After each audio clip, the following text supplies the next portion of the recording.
राधे राधे। त्रिनेत्र भाग्य में आप सभी का स्वागत है। मैं आपके साथ आचार्य पुष्पेंद्र शास्त्री। देखिए, जीवन में बहुत सारी समस्याएं हमारे जीवन को घेर लेती हैं, लेकिन हम लोग उस पर विश्वास नहीं करते। बीमार होते हैं, डॉक्टर के पास चले जाते हैं। जाना चाहिए, क्योंकि बिना डॉक्टर के तो सही नहीं होंगे।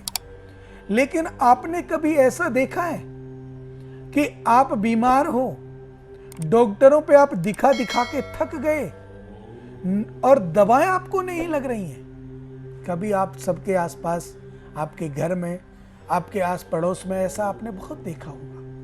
बहुत सारी दवाएं खाते हैं, लेकिन दवाएं लग नहीं रही हैं। दवा ना लगने का जो कारण है वो क्या है? किसके कारण दवा नहीं लग रही है? और जो ये बीमारी है, ये हमारे जीवन में क्यों आती है, कब आती है, इसका लक्ष्य है वो क्या है? आज इसी के लिए हम चर्चा करेंगे और आपको बताएंगे कि आपके जीवन में आप कैसे निरोग हो सकते हैं। निरोगी बनने के लिए आपको घरेलू छोटे छोटे उपाय करने हैं। कुछ आपकी कुंडली में दोष होते हैं, उसका आपको पूजा पाठ या अनुष्ठान कराना पड़ता है। तो आज इसी को लेकर हम चर्चा आगे बढ़ाते हैं। तो ध्यान दीजिए। अखंड मंडलाकारं व्याप्तमेन चराचरम् तत्पदं दर्शितं येन तस्मै श्री गुरुवे नमः। हमारी स्वास्थ्य को जो खराब ग्रह करता है वो ग्रह है सूर्य, राहु, शनि। ये हमारे स्वास्थ्य को खराब करते हैं। सूर्य हमारे पेट को खराब करता है, अर्थात पेट अगर खराब होगा तो बहुत सारी हमारी समस्याएं, हमारी बीमारियां बनी रहेंगी। जब तक सूर्य की महादशा चलेगी, सूर्य की महादशा में सूर्य की अंतर्दशा चलेगी, आप कितनी भी दवा खा लीजिए, आपका पेट सही नहीं होगा। ये मैं लिख करके दे देता हूं। कितनी भी दवा खा लीजिए, लेकिन अगर आप पेट की दवा खाएंगे, उस समय जब जब आपने दवा खाई तब तब आप ठीक रहेंगे, लेकिन फिर दवा खत्म होते ही आपका फिर वही हाल। आप खुद परेशान हो जाते हैं दवा खाते खाते, डॉक्टर्स बदलते बदलते। लेकिन डॉक्टरों को मैं सैल्यूट करता हूं, वो बहुत मेहनत करते हैं। अपने जीवन को दूसरों के जीवन बचाने के लिए पूरा जीवन न्यौछावर कर देते हैं। उस कारण अब भी आप देख सकते हैं, इस समय भी इतना कष्टकारक समय है कोरोना का, उसमें भी हमारे डॉक्टर्स, पुलिस वाले हमारा कितना साथ देते हैं अपने जीवन से लड़ते हुए। तो वही कारण है कि अगर हमारे जीवन में कोई समस्या है, हम डॉक्टरों के पास जब जाते हैं, दवाएं नहीं लगती हैं, तो डॉक्टर भी आपको एक सलाह देते हैं, भैया किसी पंडित जी के पास जाकर आप दिखा लो। ये दवा लग क्यों नहीं रही है? जो आपका फैमिली डॉक्टर होगा या जिस पर आप हमेशा जाते होंगे, वो आपको ये सलाह अवश्य देगा। तो जब हमारा सूर्य खराब होता है तो हमारे पेट को प्रॉब्लम देता है, और राहु अगर खराब है तो राहु आपके पैरों में दर्द देगा, पैनक्रियाज में दर्द देगा, आपको शरीर के सारे अंग जो भी हैं, जोड़ का दर्द, पिंडरियों का दर्द, सातल का दर्द, कमर का दर्द, ये सारे जो दर्द देता है वो राहु देता है। अब आप कहेंगे कि राहु अगर इतना दर्द देता है तो हम लोग जब दवाएं लेते हैं तो साफ रहते हैं, लेकिन उस समय आपको छोटे छोटे उपाय, देखिए मैं आपको बताना चाह रहा हूं। अब ये उपाय आपको कौन से करने हैं?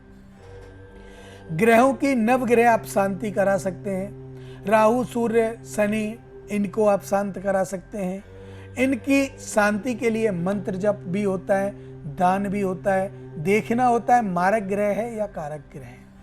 इसके बावजूद हम छोटे छोटे उपाय करें। मछलियों को आटे की गोली बना करके जलाशय में डालें।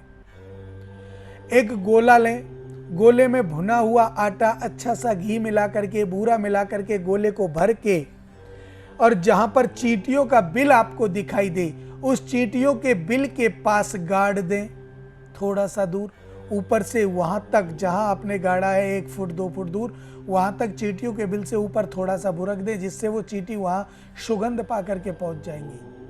लाखों करोड़ों चींटी आपके दिए भोजन को प्राप्त करेंगी, तो वो आपको आशीष देंगी कि हे प्रभु, जिसने हमें भोजन दिया है उसका जीवन आप सफल करना। गाय की सेवा करें, प्रतिदिन गाय को स्नान कराएं, गाय को एक रोटी। देखिए मैंने देखा है कि हम लोग कहते हैं, शास्त्रों में भी है कि पहली रोटी गाय को देनी चाहिए, लेकिन मैं अपने मत से इसके लिए आपसे थोड़ा सा चेंज करके आपको बता रहा हूं कि पहली रोटी जो हम बनाते हैं वो पूर्ण रूपेण अच्छी तरह से पकती नहीं है।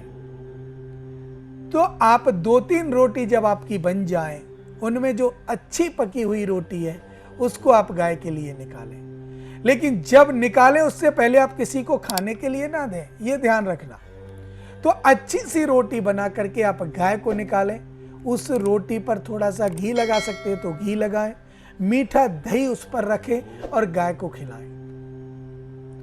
ब्राह्मण कहीं भी आपको दिखाई दे, आप उनको नमस्कार करें, राधे राधे करें, राम राम करें, जय श्री राम करें, कुछ भी करें, लेकिन नम्रता पूर्वक आप उनसे करें। साधु संत जहां भी दिखाई दे आप उन्हें भी प्रणाम करें। मैं आपसे किसी धन देने की बात नहीं कर रहा हूं, मैं आपसे किसी दान की बात नहीं कर रहा हूं, मैं सिर्फ और सिर्फ आपके मान सम्मान की बात कर रहा हूं। अगर आप हमें मान देते हैं तो हम आपको सम्मान देते हैं। अर्थात एक किसी ने कहा है कि भाई मैं उसके घर गया, उसने मुझे कोई सम्मान नहीं दिया, तो जो समझदार व्यक्ति था उसने कहा भैया आप मुझे 50 रुपए दोगे? तो उसने कहा इस समय तो मेरे जेब में 50 रुपए है ही नहीं। तो बोले नहीं है तो तुम कैसे दे सकते हो? नहीं दे सकते। तो जिसके पास जो चीज है ही नहीं, जिसके घर आप गए थे, उसके पास इज्जत सम्मान जब खुद के पास नहीं है तो वो आपको क्या देगा? जो उसके पास है उसी को तो आपको देगा। तो सबसे पहले जो हम बात कर रहे हैं कि जो उसके पास है उसे आपको देगा।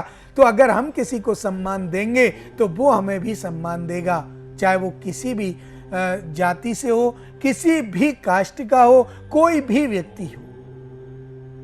और विशेषकर आपके जीवन की जो बीमारी है वो धीरे धीरे करके शांत हो जाएंगी। ग्रहों का मंत्र जप आप अच्छे वैदिक ब्राह्मणों से कराएं जो मंत्र शुद्ध बोल सके। मंत्र कहते हैं मंत्रहीनम क्रियाहीनम भक्तिहीनम जनार्दनः।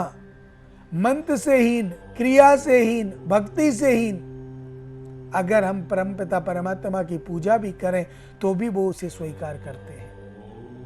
लेकिन जो चीज हमारे पास है उसे तो हमें देना चाहिए। तो इसी का निमित्त हमें, जब मंत्र है हमारे पास तो मंत्र शक्ति से काम करो। हमारे पास तन मन से हम संपन्न है तो तन मन से आप सेवा करो। धन से सेवा कर सकते हैं तो धन से आप सेवा करो, लेकिन करो। और इसको करने से आपके घर में पितृदोष नहीं होगा, काल सर्प दोष नहीं होगा। माता पिता की सेवा करने से आपकी संतान की स्वतः ही सेवा हो जाती है, अर्थात उनकी कुंडली में दोष नहीं आते हैं, लंबी उम्र प्राप्त होती है। आपने पढ़ा होगा श्लोक, काक चेष्टावको ध्यानम अल्पहारी श्वान निंद्रा ग्रह त्यागी विद्यार्थी पंचलक्षणम। हमारा जब विद्यार्थी जीवन होता है तो ये हमारे 5 लक्षण होते हैं और ये 5 लक्षण ही हमें बहुत आगे बढ़ा देते हैं। राधे राधे।